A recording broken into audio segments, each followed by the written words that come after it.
సుజాత గారు, Yes.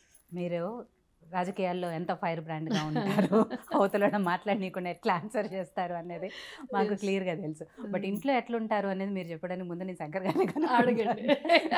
శంకర్ గారు, ఇంట్లో ఎలా ఉంటారు సుజాత గారు? అంతే టాకెటివ్గా మాట్లాడుతూనే ఉంటారా, సైలెంట్గా ఉంటారా, ఎలా ఉంటారు? కొంచెం సౌండ్ పొల్యూషనే. అయ్యో, అంటే బయట మాత్రం అంటే సిచ్యువేషన్ బట్టి ఆమె కావాలని కాదు, ప్రెషర్ ఎక్కువ ఉంటుంది ఆమెకి. లాట్ ఆఫ్ ప్రెషర్స్, ఇల్లు చూసుకోవాలి, అక్కడ పొలిటికల్ లైఫ్ చూసుకోవాలి. అండ్ షీ మోరల్స్ నా బిజినెస్లో కూడా she use to give me lot of support. Yeah, మంచి ఎంటర్ప్రీనర్ ఆమె, పర్ఫెక్ట్ అండి. నేను అంటే మీ దీని ముందు చెప్పిన పర్ఫెక్ట్, షీఈస్ పర్ఫెక్ట్. ఈవెన్ బిజినెస్లో కూడా she has lot of support to me in my life. బిజినెస్లో సపోర్ట్ ఇచ్చింది, పిల్లలకు కూడా మంచి ఒక వెల్ సెటిల్, వాళ్ళకంతా ఎలా పెంచాలి, ఎలా చదువు అంటే ఏంటంటే ఆమె కోపము వాళ్ళ పిల్లలు భయపడేది. మా ముగ్గురు పిల్లలు ఏదైనా కావాల్సింటే నా దగ్గరికి వచ్చేది. ఏదన్నా అంటే అలానే ఉండాలి ఎప్పుడు కూడా.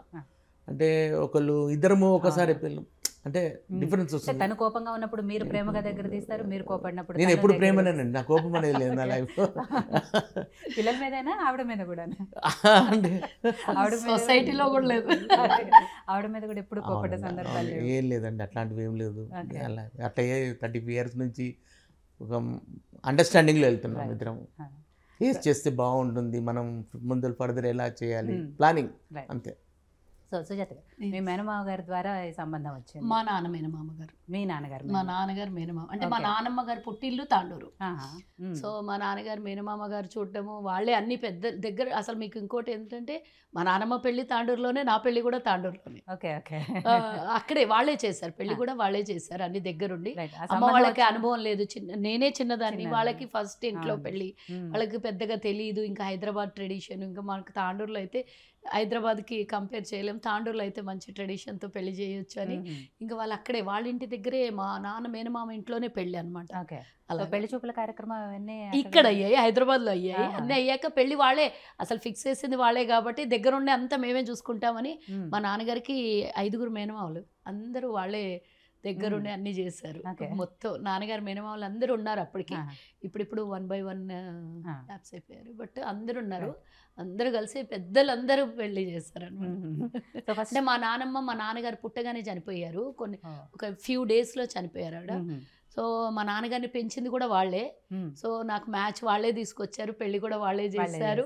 ఈరోజు ఈ స్థాయిలో ఉన్నానంటే నన్ను కన్న పెద్దవాళ్ళు అండ్ వాళ్ళ బ్లెస్సింగ్స్తో వాళ్ళ ఇంట్లో పెళ్ళయింది కాబట్టి డెఫినెట్గా వాళ్ళు ఇక్కడ తాండూరులో ఉంటారు.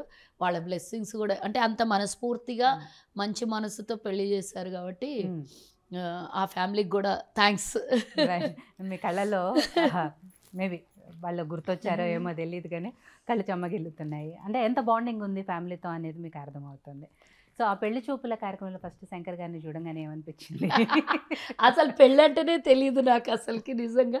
ఏదో అప్పుడు నేను అలా చదువుకోవడానికి ట్యూషన్కి వెళ్ళేసి వచ్చారు అలాగే కూర్చున్నాను, చూశారు, మామయ్య చూశారు, ఈయన మా మామయ్య ఇద్దరు వచ్చి చూశారు, వెళ్ళారు అంతే. ఇంకా నాకు ఇష్టం లేదు కదా, అలాగే కూర్చున్నాను నేను. పెళ్ళి తెలియదు కదా, పెళ్ళి అంటే తెలియదు, ఇష్టం కూడా లేదు.